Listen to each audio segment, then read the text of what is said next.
Hello everybody, my name's Shalise. Welcome everybody to my Animal Kingdom Season 5 review. And here's the thing everybody. Yes, I got my own Animal Kingdom in the background right there. We got the wolves and everything. And the boys, well, this shirt is Animal Kingdom. So let me tell you some things about Season 5. I think this was a very good season of Animal Kingdom. And it's going to beautifully set up Season 6, the final season.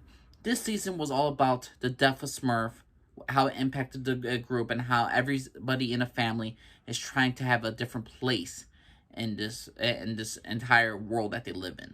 And they have to establish themselves. They have to prove that they're not weak, that they can be united about whose leadership, who has the biggest claws. Do they play to their strength, their weakness? Can they coexist, or will they fall apart?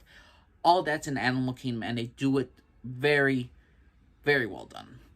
Now, let's talk about the flashbacks. The flashbacks, again, are here, and we get to see a young Smurf with her kids, Andrew and Julia. The thing is, though, we understand Smurf as a character. She was always evil. She always did terrible things, but how she just groomed, and I mean groomed, her children to become thieves, how it sets up everything. The flashbacks are amazing because they show Smurf at her most evilest and her most desperate, because the only love she has was with Colin, and when he died, she focused on her kids, and she loved Pope. Pope reminded her so much of Colin. Pope was always violent. Pope was always, he had psychological issues, medical issues, but Smurf didn't want to do anything about it. She wanted him the way he is, so he will always need her, so she will always be a part of his life. Julia saw the moments in her brother. She's not like her mother, and Julia does not like her mother, Smurf. You could see it. You could slowly start to see the seeds where Julia is not going to love her mother, and she's going to resent her for what she did to her brother. And you can see how Smurf, she loves her daughter, she cares for her, but she hates the fact because Julia doesn't want her brother to be a part of this life. You can tell she's looking up for him, and she wants him to be better. She knows there's something wrong with him. As a little girl, she knows there's something wrong with her older brother, her twin brother. And if Julia could see it, Smurf could see it, but Smurf decides not to. And Julia looks to her mother for a guy, and she looks to her mother for love and everything. But you can see it's so forced, but with Hope, it's so natural. And the actors did an amazing job with this. Also in the flashbacks, we get Smurf's rise into the criminal empire. She starts off small to working with Manny and Craig's father, Jake. How she manipulated him, how she got him under her control, and how she takes over the side of Oceanside and her relationship with Pam. So the flashback scenes are utterly fantastic, must watch. They even have some, we even see small side characters like Pete. We get the backstory of how Smurf knows Pete's father. We get to the story like how Smurf meets Billy. Billy, who is Darren's father. So there's all the stuff with the flashbacks are just straight up entertaining. Flashbacks are amazing. Now, again, the brothers of the current present timeline, they have to deal with so much stuff. Pope is going downward spiral ever since Smurf's death.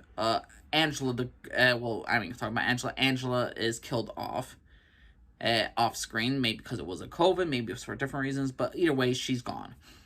Now, Pope is just distraught. You see him struggle for the first 3 episodes, then he goes on a walkabout, gets his head cleared, does a good deed, and then he ultimately comes to the family and is really there to help shape them up and to make them strong again, and really shows them that they are the ruthless ones and they will not back down. And you see how he's trying to change what Smurf did to him and try to be his own person.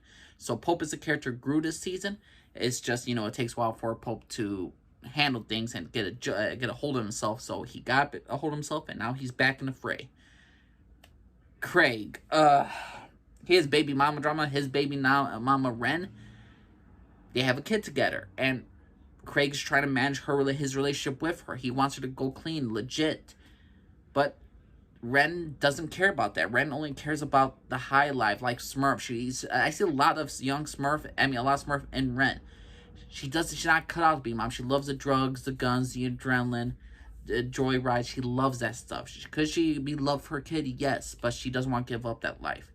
and Craig's upset with her. Ultimately, she leaves Craig at the end, and she takes her kid with her.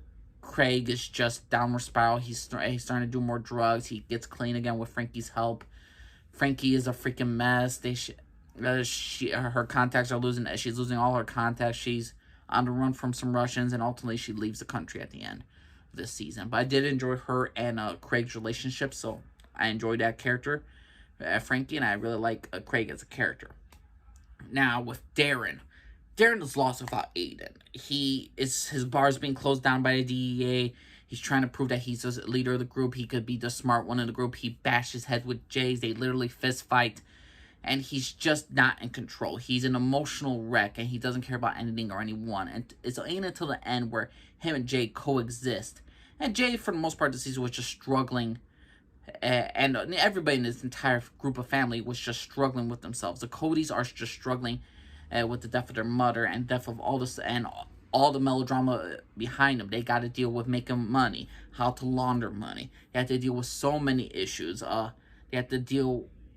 It's just a lot of issues they have to deal with, and to make sure that they are the ones coming out on top. And ultimately, at the end of the day, the Codys unite, and they play each of their strengths. They're equal.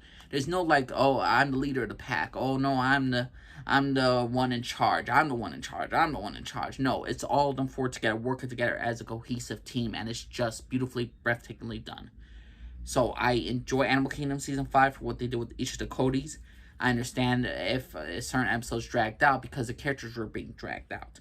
So I understood certain character, where they took certain storylines. I understood it. I accepted it for the most part. There's just possibly two storylines I didn't like. The whole Pam storyline where Smurf left everything in her role at her death. She left everything to her secret partner, old friend Pam, who had all this stuff, the house, everything the boys own, she has.